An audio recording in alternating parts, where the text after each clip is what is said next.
Hello बच्चों, कैसे हो? सब बढ़िया होंगे। आज बात करते हैं सेमीकंडक्टर अर्धचालक की। यह चैप्टर एनसीईआरटी में 6 नंबर का आएगा आपकी बार। और इस पार्ट में से कई टॉपिक ऐसे हैं जो रिमूव किए गए हैं। एनसीईआरटी 2021 का जो सिलेबस है बोर्ड क्लास का, वो पैटर्न को चेंज कर दिया एनसीईआरटी लेवल पे।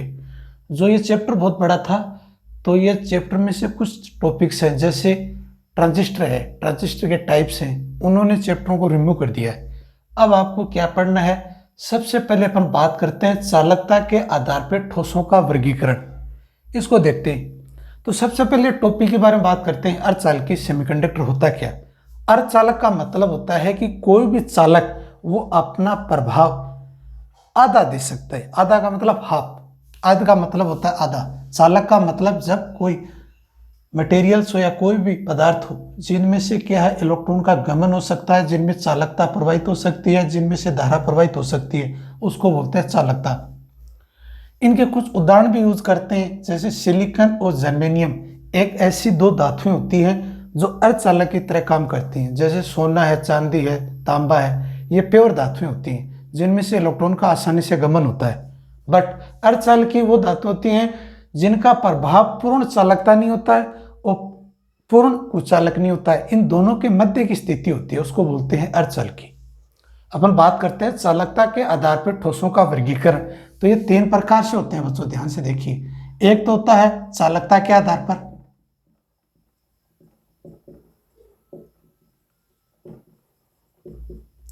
एक आपका पार्ट हो जाता है अर्धचालकता के आधार पर,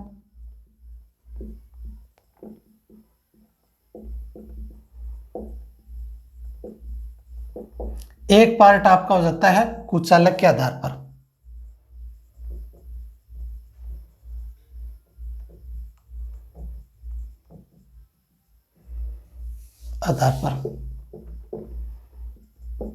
अब मैं आपको बारीकी से समझा देता हूं। इन 3 भागों में विभाजित कर दिया। चालकता का मतलब होता है इनमें चालकता उच्च होती है। चालकता में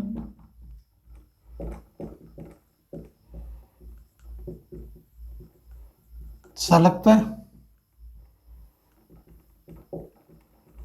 उच्च होती है और प्रतिरोधकता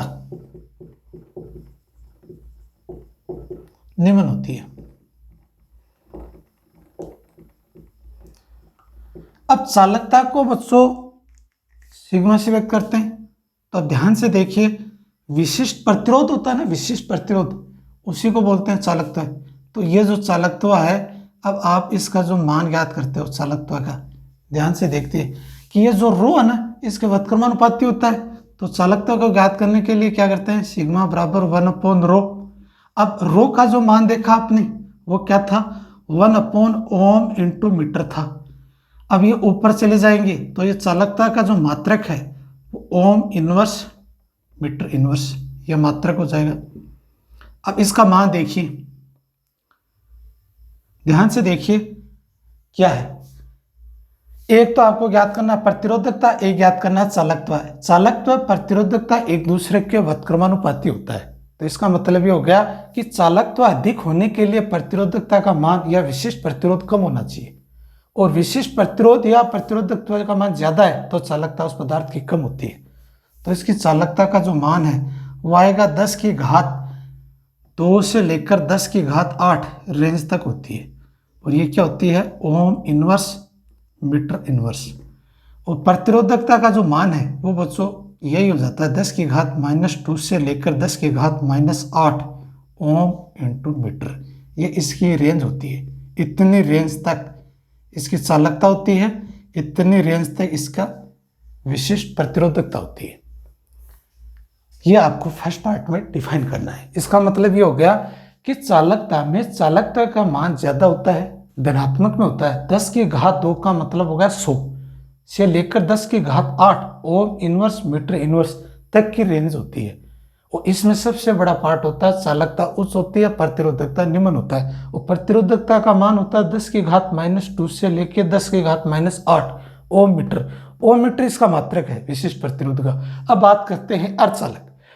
अब इनमें यह कह रहा है कि एज ए सिंपल भाषा में समझें तो ये जो 0 केल्विन का मतलब हो गया कि टेम्परेचर का मान 0 केल्विन पर है, तब तो ये कुचालक की तरह व्यवहार करते हैं, कुचालक की तरह।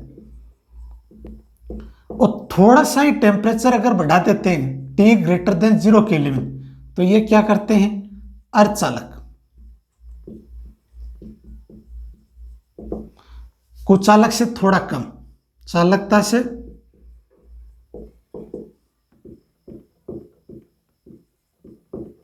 थोड़ा कम। ये इसका मेन लॉजिक है। अब देखिए, अर्धचालक के आधार पर कहते हैं चालकता व अर्धचालक, चालकता व अर्धचालक के मध्य का प्रभाव उत्पन्न करते हैं। तो इसकी जो चालकता है वो क्या हो जाएगी बच्चों, ये हो जाएगी 10 की घात 5 से लेकर 10 की घात -6 ओम इनवर्स मीटर इनवर्स। ये 10 की घात 5 है, तो इसकी विशिष्ट प्रतिरोधकता हो जाएगी 10 की घात 5 से 10 की घात 6 ओम मीटर। अब ये जो माइनस प्लस का, ये आपको ध्यान रखना है बच्चों कि कहाँ प्लस आएगा कहाँ माइनस आएगा। अगर यहाँ चालकता 10 की घात 5 है और यहाँ 10 की घात 6 तक है, अगर ये माइनस है तो ये प्लस हो जाएगी, तो ये माइनस की जगह प्लस है, ये माइनस हो जाएगी। इस तरह से इसको रेंज को डिफाइन करते हैं। अब बात करते हैं बच्चों, ये आपकी चालकता विशिष्ट प्रतिरोध का मान आ गया ना, ये होती है 10 की घात 5 से लेकर 10 की घात -6 तक, और ये विशिष्ट प्रतिरोधकता है, ये होती है 10 की घात -5 से 10 की घात 6 तक। अब करते हैं कुचालक। कुचालक पदार्थों में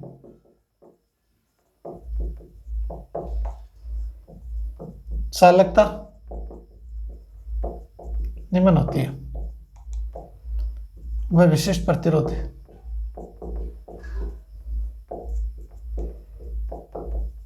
कुछ होता है,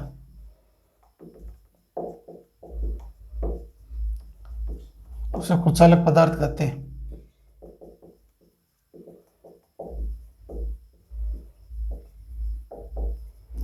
अब इनकी जो चालकता ज्ञात करते हो तो ध्यान से देखिए क्या हो जाएगी, 10 की घात, इसमें मतलब होता है कि चालकता निम्न होती है, तो 10 की घात -11 से लेकर 10 की घात -19 ओम इनवर्स मीटर इनवर्स, और विशिष्ट प्रतिरोध है ये सबसे ज़्यादा होती है, तो ये 10 की घात पावर पॉजिटिव से लेकर 10 की घात +19 ओम इंटू मीटर तक इसकी रेंज होती है। तो ये कई बार परीक्षा में पूछ लिया जाता है आपसे। क्या प्रश्न पूछ लेते हैं कि चालकता के आधार पर ठोसों का वर्गीकरण कितने भागों में विभाजित किया गया है, तो 3 भागों में विभाजित किया गया है। पहला है चालकता के आधार पर, दूसरा है अर्धचालक के आधार पर, तीसरा है कुचालक के आधार पर। कुचालक पदार्थ में सबसे ज्यादा प्रतिरोध या विशिष्ट प्रतिरोध का मान ज्यादा होता है, चालकता का मान कम होता है। और चालकता में क्या होता है, चालकता का मान ज्यादा होता है, विशिष्ट प्रतिरोध का मान कम होता है।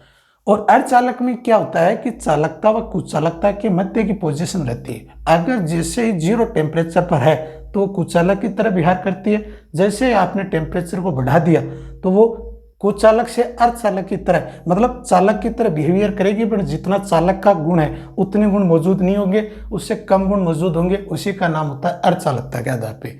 अगर आपसे कोई प्रश्न पूछ लिया जाता है कंपटीशन में कि इनकी चालकता विशेष प्रतिरोध की रेंज क्या है, तो आपको यह बताना है कि चालकता में प्रतिरोधकता का मान और चालकता का मान, तो ये चालकता का सिंबल है, ये विशिष्ट प्रतिरोध या प्रतिरोधकता का मान है। मैं लिख देता हूं, तो ध्यान से देखिए, यह तो है प्रतिरोधकता का मान,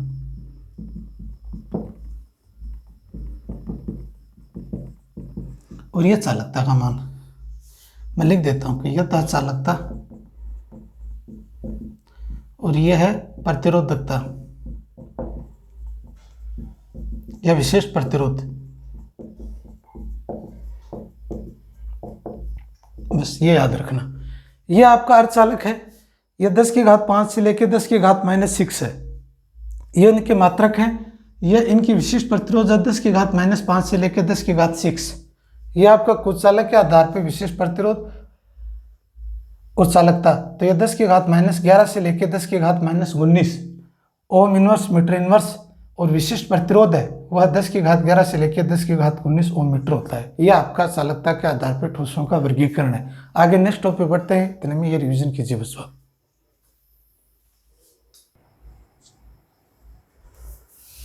अब बच्चों अर्धचालक का जो वर्गीकरण है इनको अपन दो भागों में बांटा। एक तो होता है तत्व है, तत्व में वो होते हैं जो अपने ही गुण संपन्न होते हैं। जैसे कोई भी धातु है, उस धातु के अलावा कोई बाहर से कोई अन्य मटेरियल नहीं मिला जाता है, वो तत्व होते हैं। वो अपने आप में पूर्ण गुण रूप लेके चलते हैं। यौगिक होते हैं कि तत्व के अंदर कोई मिश्रण मिला दिया जाता है। दो या दो से अधिक पदार्थों का जब कोई मिश्रण करते हैं तो एक यौगिक का निर्माण करते हैं।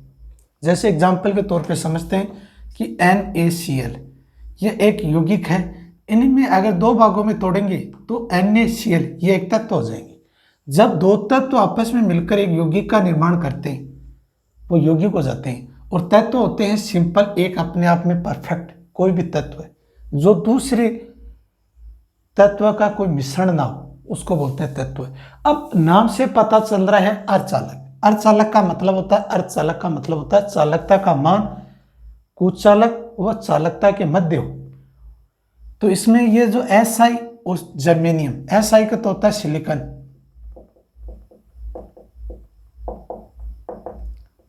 और जर्मेनियम, ये जो दो तत्व हैं ये तत्व इनके एग्जाम्पल्स हैं। तो ये एग्जाम में पूछ लेते हैं कि अर्धचालक के वर्गीकरण के आधार पर तत्व के कोई दो एग्जाम्पल बताइए, तो आपको देना है सिलिकॉन और जर्मेनियम। अब यौगिक अर्धचालक पे तीन है, एक होता है अकार्बनिक, एक होता है कार्बनिक, एक होता है कार्बनिक बहुलक। तो अकार्बनिक में जब दो एग्जाम्पल देने की बात आ जाए तो CDS, एक है गैलियम आर्सेनाइड GaS। ये दो एग्जाम्पल आपको देने हैं अकार्बनिक यौगिक अर्धचालक में। कई बार आपसे पूछ लिया जाता है कि यौगिक अर्धचालक में अकार्बनिक के दो कोई एग्जाम्पल दीजिए या उदाहरण दीजिए, तब आपको देना है CDS, एक देना है गैलियम आर्सेनाइड GaS, और कार्बनिक के अंदर देना है एंथ्रासीन, ये इसका एग्जाम्पल्स है। और कार्बनिक बहुलक में है पॉलीपाइरोल, पॉलीएनिलीन।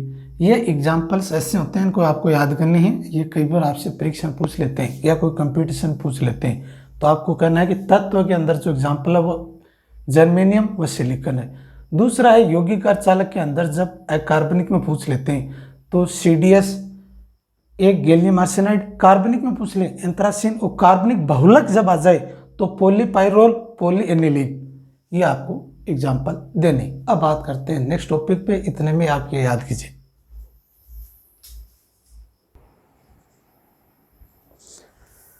देखिए बच्चों नेक्स्ट टॉपिक,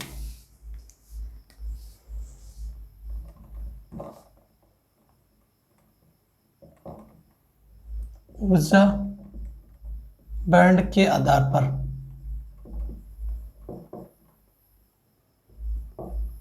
ठोसों का वर्गीकरण।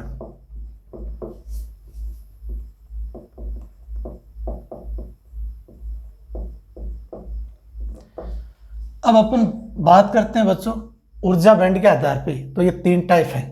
पहला टाइप तो है चालक और दूसरा है अर्धचालक,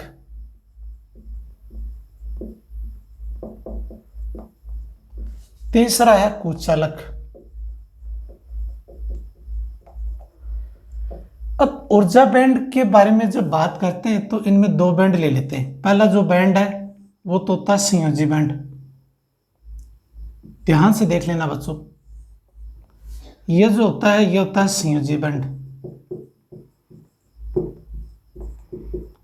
इसको बोलते हैं VB, वैलेंस बैंड। इसको बोलते हैं वैलेंस। ये होता है कंडक्टर बैंड CB। ये होता है चालक बैंड, बोलता है कंडक्टर बैंड। देखिए, और इनके मध्य की जो गैप होता है यह होता है डेल्टा EG, ऊर्जा अंतराल।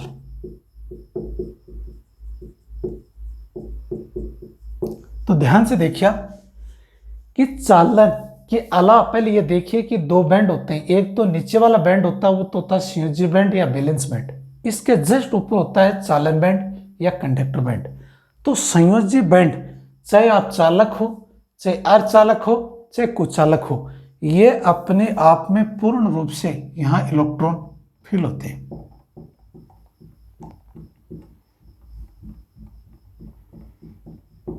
ये पूर्ण भरा होता है। और अब इनमें से जो इलेक्ट्रॉन्स हैं वो जंप करेंगे कंडक्टर में, तभी तो इलेक्ट्रॉन का जंप होने से ही धारा प्रवाहित होगी।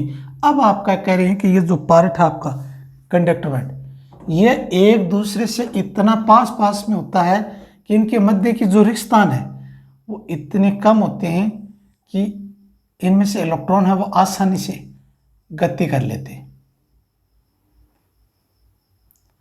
अब इनमें से जो ये इलेक्ट्रॉन्स हैं वो मूव कर जाते हैं आसानी से। इलेक्ट्रॉन, और ये आपका जाता है चालन बैंड, इसका नाम है चालन बैंड। तो इनका जो वर्जित अंतराल है, ये जो नजर आ रहा है आपको डार्क लाइन, वो इतना पास में होता है कि इनका वर्जित ऊर्जा लगभग शून्य के बराबर होता है। इसके जितने भी उदाहरण हैं वो होती हैं सभी धातुएं।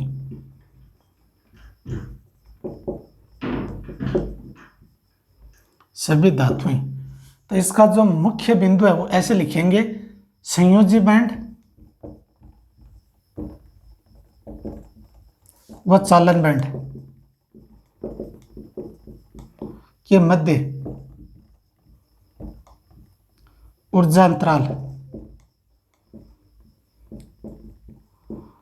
शून्य होता है। तब जाकर इसमें चालन की धारा प्रवाहित होती है, क्योंकि इनके मध्य का वर्जित ऊर्जा अंतराल संयोजी बैंड में पूर्ण रूप से इलेक्ट्रॉन भरे होते हैं। जब चालन बैंड और संयोजी बैंड पास पास में होते हैं तो संयोजी बैंड से जब चालन बैंड में इलेक्ट्रॉन गमन करते हैं, इनसे धारा प्रवाहित होती है। जितने भी आपकी धातुएं होती हैं, सभी धातुएं वो सारी की सारी चालक में आती है। इनका वर्जित ऊर्जा अंतराल डेल्टा Eg का मान शून्य होता है। अब बात करते हैं अर्धचालक। अर्ध का मतलब आधा। तो इनमें आपने अभी जस्ट देखा कि जो आपका संयोजी बैंड है वो तो पूर्ण रूप से भरा होता है, इनमें तो कोई दो राह नहीं है। और ये तो आपका हो गया संयोजी बैंड। और कह रहा है कि ये जो चालन बैंड है, इनके मध्य का जो ऊर्जा अंतराल है वो डेल्टा Eg का जो मान है वो लगभग 3 इलेक्ट्रॉन वोल्ट से कम होता है, या आप ऐसे मान लीजिए। ठीक है। अब यह आपका चालन बैंड है, इनमें कुछ इलेक्ट्रॉन जा पाएंगे नगण्य के बराबर। यह आपका चालन बैंड, यह आपका वैलेंस बैंड है। अब कह रहा है कि यह 0 टेम्परेचर केल्विन पे है, तो ये कुचालक की तरह व्यवहार करेंगे।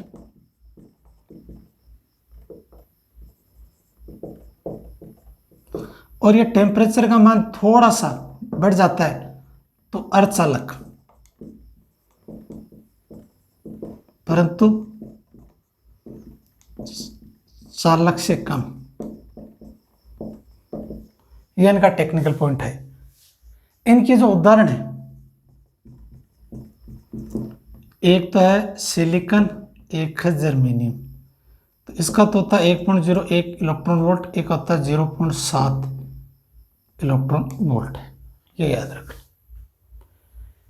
इसका मतलब ये होता है कि जब कोई संयोजी बैंड से 0 केल्विन पर हो, कहने का मतलब जब भी कोई तापमान नहीं बढ़ाते या तापमान नहीं देते हैं तो एज ए अचालक बैंड कुचालक की तरह व्यवहार करते हैं। संयोजी बैंड से चालन बैंड में इलेक्ट्रॉन जंप नहीं करते हैं और इससे धारा प्रवाहित नहीं होती है। जैसे थोड़ा सा कंपेयर के टेम्परेचर पे या थोड़ा टेम्परेचर बढ़ा देते हैं तो संयोजी बैंड से जब चालन बैंड में जब जंप करते हैं तो ये इलेक्ट्रॉन, कुछ इलेक्ट्रॉन चालन बैंड में चले जाते हैं, तो इसके माध्यम से एक क्षीण धारा प्रवाहित होती है जो चालकता से कम होती है। इनमें जितने भी जो एग्जाम्पल्स हैं सिलिकॉन और जर्मेनियम, इनकी इलेक्ट्रॉन वोल्ट इतनी प्राप्त होती है। सिलिकॉन के लिए होती है 1.1 और ये होती है 7.2 इलेक्ट्रॉन वोल्ट जर्मेनियम के लिए। ये आपको याद करना है, इनके एग्जाम्पल्स हैं। इनमें उदाहरण है वो सारी की सारी धातुएं होती हैं। अब बात करते हैं कुचालक की। कुचालक में जो संयोजी बैंड है वो तो आपने देखा पूर्ण रूप से भरा होता है।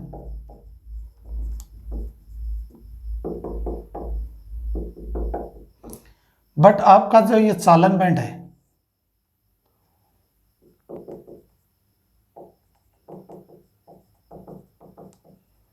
इनका जो वर्जित ऊर्जा अंतराल डेल्टा Eg का जो मान है वो लगभग 6 इलेक्ट्रॉन वोल्ट होता है। उदाहरण के लिए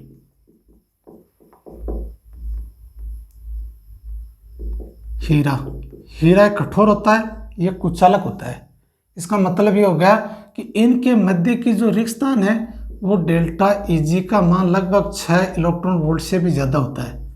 तो इनमें से जो संयोजी बैंड के जितने भी बैलेंस बैंड या संयोजी बैंड के जितने भी इलेक्ट्रॉन्स है वो चालन बैंड में गमन नहीं करते। गमन नहीं करने से धारा नहीं प्रवाहित होती है, तो ये कुचालक की तरह व्यवहार करते हैं। इसी के आधार पर अपन तीनों भागों में बांट दिया है ऊर्जा बैंड के आधार पर ठोसों का वर्गीकरण, चालक, अर्धचालक, कुचालक। इनमें तो सभी धातुएं हैं जिनके अंदर एक या दूसरे की जो लेप है वो अतिव्यापित होती है, चालन बैंड और स्वेदन बैंड, तो इलेक्ट्रॉन आसानी से गमन करते हैं जिससे आपको धारा प्रवाहित होती है। और अर्धचालक में होता है कि 0 केल्विन टेम्परेचर पे तो कुचालक की तरह व्यवहार करता है, जैसे टेम्परेचर को बढ़ा देते हैं तो इस चालन बैंड से, संयोजी बैंड से चालन बैंड में इलेक्ट्रॉन गमन करते हैं, इनसे धारा प्रवाहित होती है। तो ये आपका सिलिकॉन और जर्मेनियम का ये मान होता है इलेक्ट्रॉन वोल्ट में। सिलिकॉन के लिए होता है 1.01 इलेक्ट्रॉन वोल्ट, जर्मेनियम के लिए होता है 0.72 इलेक्ट्रॉन वोल्ट। अब बात करते हैं कुचालक। कुचालक में संयोजी बैंड और कुचालक बैंड के मध्य में रिक्त स्थान इतना बड़ा गैप होता है कि इलेक्ट्रॉन जंप नहीं कर पाते हैं। कितना भी टेम्परेचर बढ़ा दिया जाए वो 6 इलेक्ट्रॉन वोल्ट से भी ज़्यादा होते हैं। इससे क्या होता है, धारा प्रवाहित नहीं होती है और इलेक्ट्रॉन का गमन नहीं होगा तो धारा नहीं फैलेगी। इस तरह के एग्जाम्पल्स में आते हैं हीरा एक कठोर होता है और वो कुचालक की तरह व्यवहार करता है। ये इनका एग्जाम्पल्स हो गए। इस टॉपिक को यहीं कंप्लीट करते हैं बच्चों। ये चैप्टर बड़ा इंटरेस्टिंग पार्ट है और 6 नंबर का आएगा। तो ये 12th वालों के लिए सबसे बेस्ट अपॉर्चुनिटी है ये 6 नंबर कवर करने के लिए। इसमें थ्योरी पोर्शन ज़्यादा आएगा, जो ट्रांजिस्टर का पार्ट है वो हट चुका है, तो ये चैप्टर आधा रह गया पिछले की तुलना में। तो ये चैप्टर अगर आप अच्छे से पढ़ोगे, बहुत ही इंटरेस्टिंग पार्ट्स है और याद होने वाला चैप्टर है। तो इस चैप्टर को मैंने शुरुआत की है, तो आप ध्यान से पढ़कर आगे का जो टॉपिक है वो नए वीडियो में मिलेंगे। तब तक के लिए इस वीडियो को लाइक करें, शेयर करें और सब्सक्राइब करें। सब्सक्राइब जरूर करें, जो भी आपके पास जो देख रहे हो वो शेयर करें अपने फ्रेंड सर्कल में, उनको भी फायदा मिल सके। इसी के साथ ये वीडियो को कंप्लीट करते हैं और कल नए वीडियो के साथ मिलते हैं। तब तक के लिए हमारे को दीजिए इजाज़त और आप भी पढ़ते रहिए। Thank you.